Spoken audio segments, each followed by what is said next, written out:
안녕하세요. 애쉬진빵입니다. 오늘은 지금 공대 석박사 하시는 분들 중에서 졸업을 얼마 남기지 않으신 분들이나 한 1년 정도 남기신 분들께 도움이 될 만한 내용을 올리려고 하는데요. 물론 이 내용은 제가 처음 유튜브를 시작을 할 때 올렸던 내용이기도 한데 어, H1B 없이 영주권을 어떻게 하면 빠르게 받을 수 있나 그 기준에 대해서 영어로 올린 동영상이 있었는데요. 오늘은 한국말로 그 요약본을 말씀드리려고 합니다. 그 전 동영상은 좀 길기도 하고요. 그래서 시간을 세이브 하실 수 있게 좀 중요한 부분만 요약해서 말씀드리려고 합니다.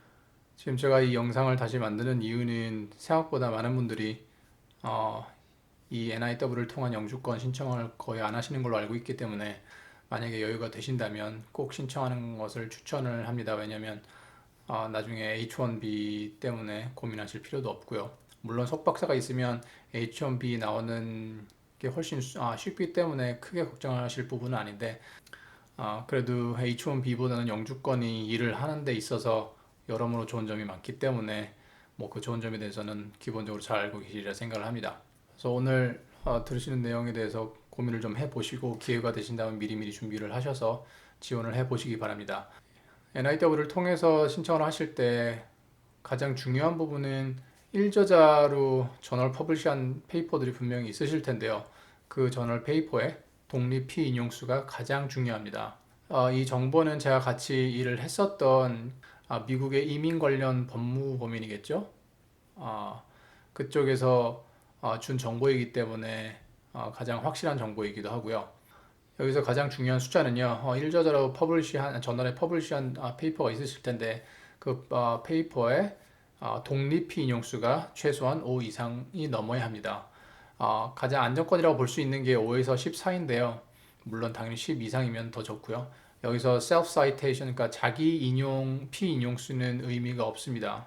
왜냐하면 랩이 크거나 같은 랩에서 일하는 사람이 많을 때 그리고 지도교수 자체도 자기 논문들이 인용되는 것을 좋아하기 때문에 자기가 다른 논문을 쓰더라도 자기 논문을 계속 인용하는 경우가 굉장히 많습니다. 그래서 셀프 사이테이션만으로도 한 초반에 몇십 개씩 찍을 수 있으니까요. 큰 랩 같은 경우에서는요.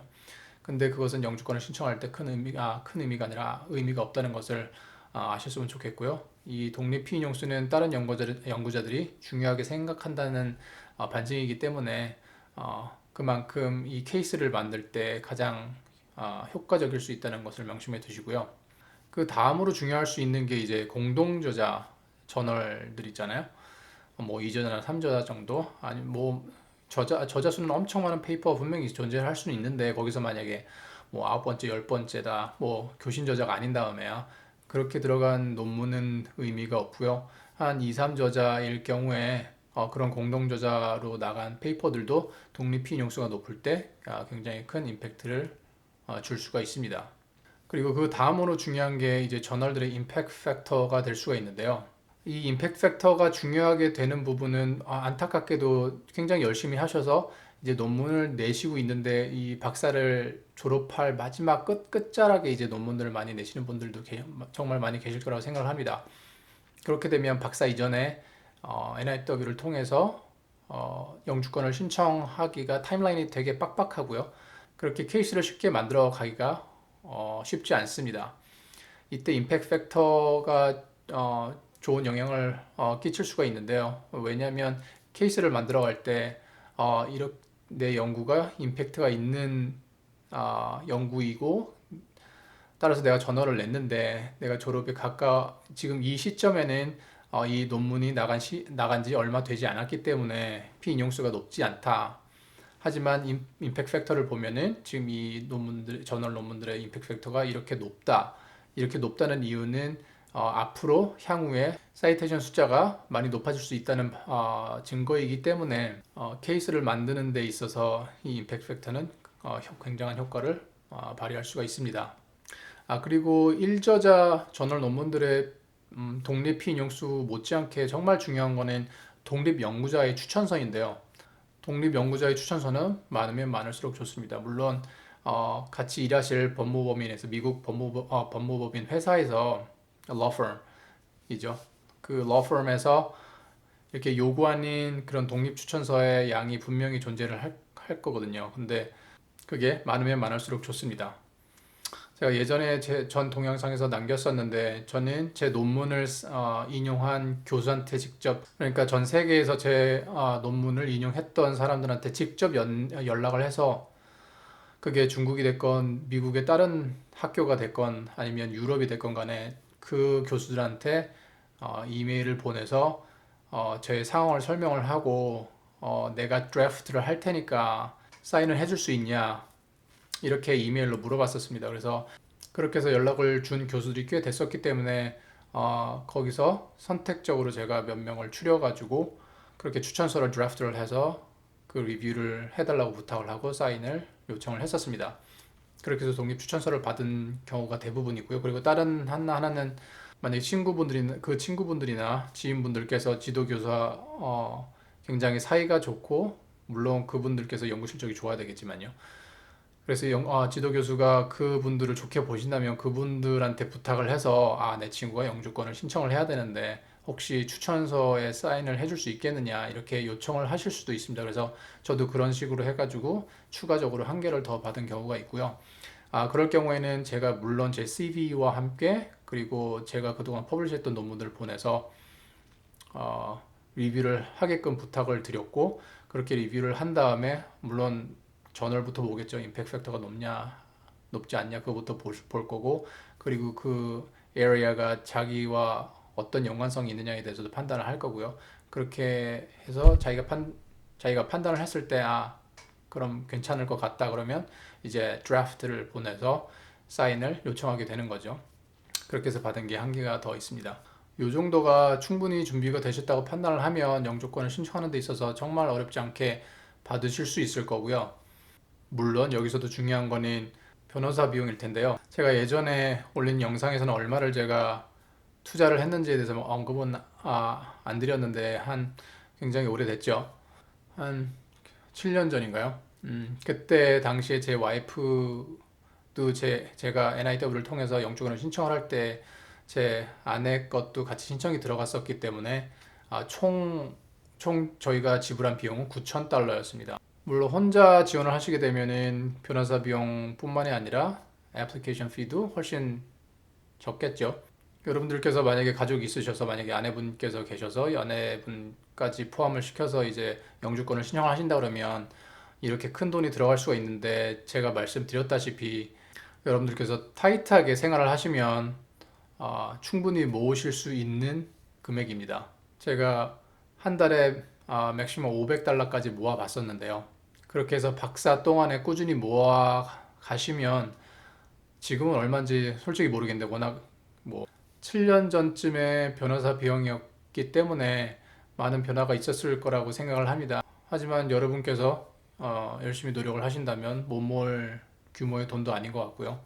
그리고 만약에 여유가 안 되신다면 부모님께 손을 좀 빌려서 나중에 갚으시면 되고요. 왜냐하면 졸업을 해서 연봉을 많이 받으면 부모님께 그 정도의 돈은 금방 갚으실 수 있을 겁니다.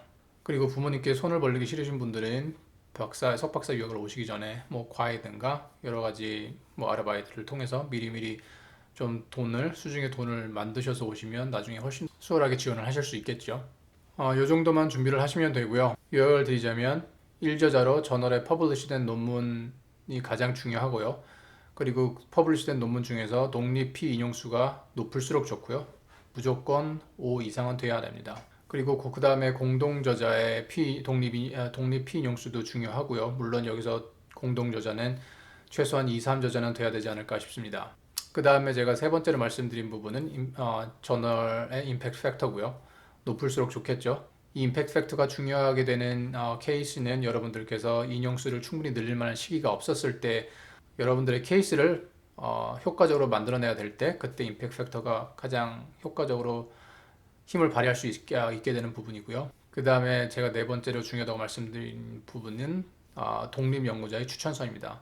따라서 이 NIW를 통해서 영주권을 받으시고 싶은 분들은 미리미리 리스트를 뽑으셔서 빨리 이메일을 그 패컬티들에게 보내서 빨리 답을 받아서 드래프트까지 하셔야 되니까요. 물론 좋은 변호사를 사서 하면 거기서 여러분들께서 한 연구를 베이스로 해서 드래프트를 줄 겁니다. 그러면 그 드래프트를 가지고 여러분이 수정을 하신 다음에 그 독립 연구자들한테 뿌리실 거예요.